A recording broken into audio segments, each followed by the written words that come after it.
Well, hello again and welcome to the second session of the Bird's Eye View of the Bible. In the previous session, we took a brief look at the beginning section of the Bible, the Torah, or the books of law, the law of Moses. In this session, we'll be continuing our Bird's Eye View of the Bible as we summarize the remainder of what Christians call the Old Testament. So let's pick up where we left off in the previous video, with the books of Israelite history. In these books, God's plan of redemption continues to unfold.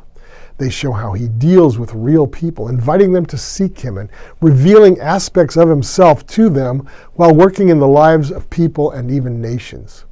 These books of history show that walking with God is doable in real life, whether we're kings or peasants, men or women.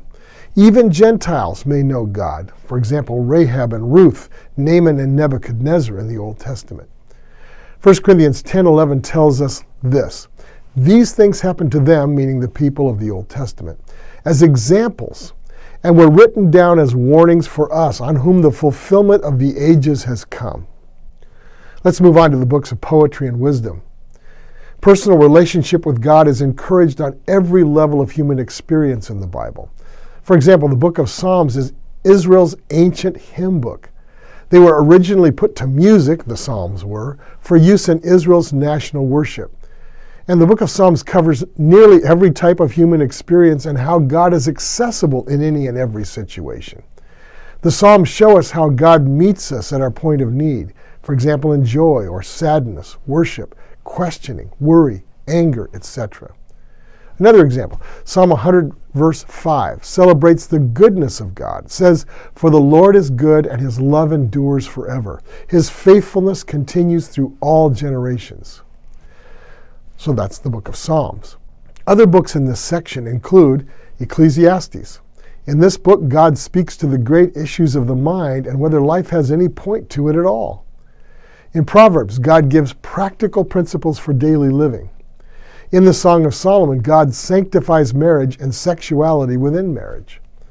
In Job, God encourages us to trust him in the midst of suffering, especially when the cause of the suffering is not known. Now let's talk about the books of the prophets. In these books, from Isaiah to Malachi, God corrects Israel and the surrounding nations. Through the prophets, God shows that he's committed to his people's purity of devotion, their individual integrity, and to social justice. Micah 6:8 is a great example of that. It says, "He has showed you, O man, what is good. And what does the Lord require of you? To act justly, to love mercy, and to walk humbly with your God." The prophets remind us that choices have real consequences, both positive and negative. Yet God is sovereign, which gives us the firm hope that people's sinful choices cannot ultimately hinder God's plan from its fulfillment. Though Israel fails God, God never fails Israel, nor does he allow their failure to prevent him from fulfilling his purpose to redeem the world through them. And of course, increasingly, the prophets foretell that a Redeemer, a Messiah, will come to settle the problem of sin and bring in the beginnings of God's eternal kingdom to humankind. Listen to these words from the prophet Isaiah. "A shoot will come from the stump of Jesse. From his roots a branch will bear fruit. The Spirit of the Lord will rest on him, the Spirit of wisdom and of understanding, the Spirit of counsel and of power, the Spirit of knowledge and of the fear of the Lord. In that day, the root of Jesse will stand as a banner for the peoples. The nations will rally to him, and his place of rest will be glorious." So the Hebrew Scriptures end with the promise of the coming Messiah. Then there was a gap of around 400 years before the New Testament picks up the story. We'll look at that in the next session. Until then, this is Dr. Michael Bogart.